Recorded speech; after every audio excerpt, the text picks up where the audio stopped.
Hello friends, welcome to our new channel Dream to Success. Dream to Success কেন? এখন আমাদের সবার স্বপ্ন কি? যে কোনো একটা সরকারি চাকরি জোটানো, সরকারি প্রতিষ্ঠানে নিজেকে প্রতিষ্ঠা করা, আর তার যে ড্রিম, এই ড্রিমটাকে যাতে সে সাকসেসের জায়গায় নিয়ে যেতে পারে, সেটার জন্যই আমাদের এই চ্যানেল। এই চ্যানেলে আমরা তোমাদের কিভাবে ড্রিমকে সাকসেসে নিয়ে যাই সেটাই দেখার। আমরা কি করব তোমাদের জন্য? আসন্ন যেসব কম্পিটিটিভ এক্সাম আছে, যেমন কি ANM, GNM, primary TET, panchayat recruitment, CTET বা এক্সেট্রা, এই সব কিছুর ওপরে আমরা তোমাদের ক্লাস করাবো। প্রথম যেটা আমরা নিয়ে আসছি সেটা হলো কি এএনএম, জিএনএম। এই এএনএম, জিএনএম পরীক্ষার জন্য আমাদের কি করা উচিত? সিলেবাস অনুযায়ী পড়া উচিত। আর সিলেবাস অনুযায়ী পড়তে গেলে আমাদের চ্যাপ্টার অনুযায়ী পড়তে হবে। আমাদের হাতে আর মাত্র 90টা দিন সময় আছে, মাত্র 3 মাস সময় আছে আমাদের এই এএনএম, জিএনএম ক্র্যাক করার জন্য।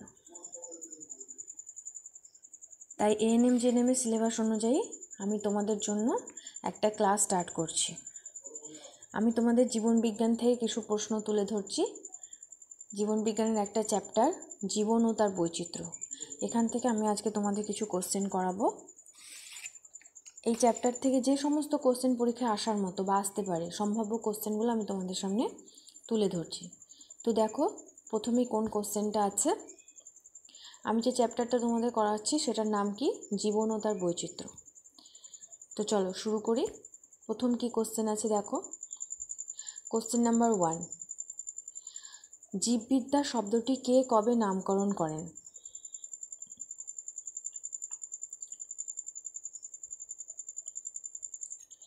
Option A Oparin 1901, option B Fox 1701, option C Lamarck 1801, option D Pliny 2001।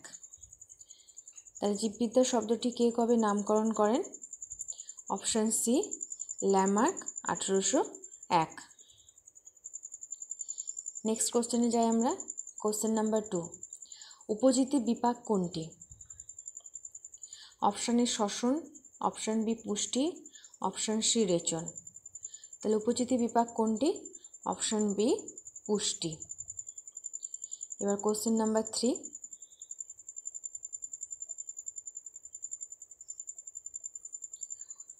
পৃথিবী সৃষ্টির প্রথম অবস্থায় তাপমাত্রা কত ছিল?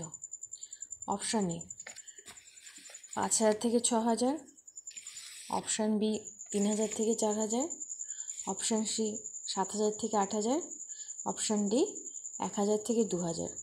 তাহলে পৃথিবীর সৃষ্টির প্রথম অবস্থায় তাপমাত্রা কত ছিল? না, অপশান এ 5000 ডিগ্রি থেকে 6000 degree Celsius.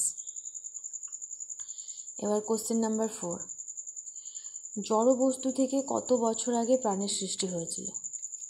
Option A 4.6 billion, option B 3.7 billion, option C 2.5 billion, option D 6.4 billion. তাহলে জড় বস্তু থেকে কত বছর আগে প্রাণের সৃষ্টি হয়েছিল?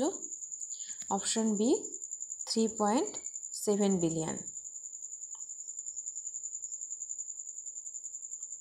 এবার কোশ্চেন নাম্বার 5 কি? প্যালাইওন্টোলজি জীববিজ্ঞানের কোন শাখা? অপশান এ জীবমিতি, অপশান বি নৃবিদ্যা, অপশান সি জীব পদার্থবিদ্যা, অপশান ডি প্রত্নজীববিদ্যা। তাহলে কোন অ্যান্সারটা হবে? অপশান ডি প্রত্নজীববিদ্যা। এবার চলো আমরা যাই কোশ্চেন নাম্বার 6, জলাতঙ্ক রোগের প্রতিষেধক কোনটি? Option A hydrophobinum, option B antivenom serum, option C lachesis, option D chloromycin. তাহলে এটা কোন অ্যান্সারটা হবে? Option A hydrophobinum. এবার চলো কোশ্চেন নাম্বার 7-এ যাই। ট্যাক্সোনমি শব্দটি কে ব্যবহার করেন? Option A Simpson, option B Mayr, option C Candolle, option D Pliny. তাহলে ট্যাক্সোনমি শব্দটি কে ব্যবহার করেন? Option C, candle.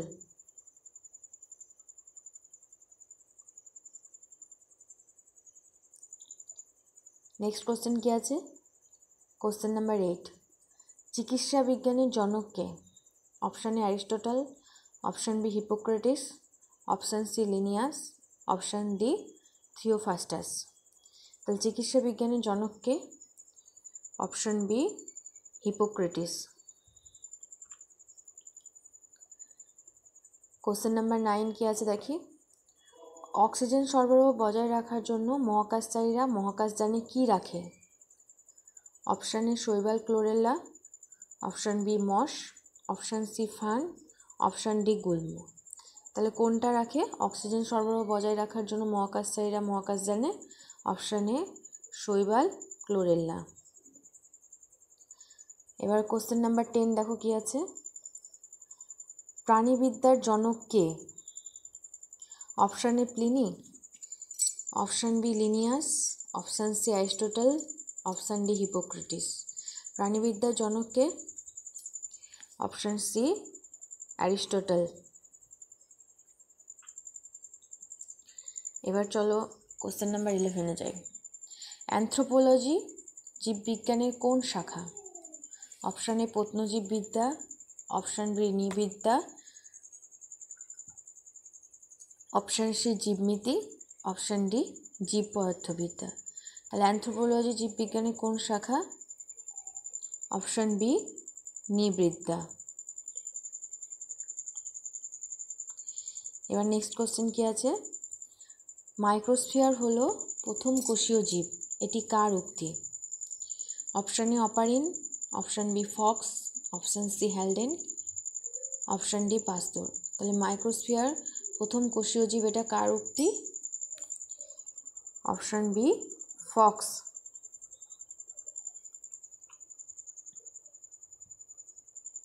Question number 13 দেখো। পেসিস প্ল্যান্টারাম বইটি কার লেখা?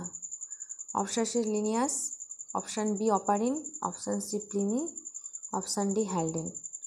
তাহলে পেসিস প্ল্যান্টারাম বইটি কার লেখা? Option A Linnaeus. এবার question number 14, hot dilute soup বা গরম তরল স্যুপ কথাটি কে বলেছেন? Option A Haldane. তাহলে হট ডিলিউট স্যুপ কথাটি কে বলেছেন বা গরম তরল স্যুপ কথাটি কে বলেছেন? Option A Haldane. তাহলে আজকের মতো কোশ্চেন অ্যান্সার এইটুকু।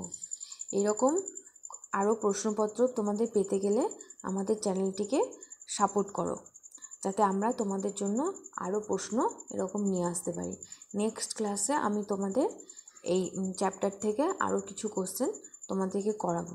আমাদের এই সুন্দর প্রয়াসটি যদি তোমাদের ভালো লাগে এবং তোমরা যদি এর দ্বারা উপকৃত হও, তাহলে আমাদের চ্যানেলটিকে অবশ্যই তোমরা লাইক, কমেন্ট এবং শেয়ার করে দিও, এবং অবশ্যই চ্যানেলটিকে সাবস্ক্রাইব করতে যেন না ভুলো। আর পাশে থাকা বেল আইকন বাটনটি টিপে দিও এবং নোটিফিকেশনটাকে অল করে রেখো, যাতে যখনই আমরা আমাদের কোনো ভিডিও ছাড়বো তার নোটিফিকেশন যেন তোমাদের কাছে পৌঁছে যায়।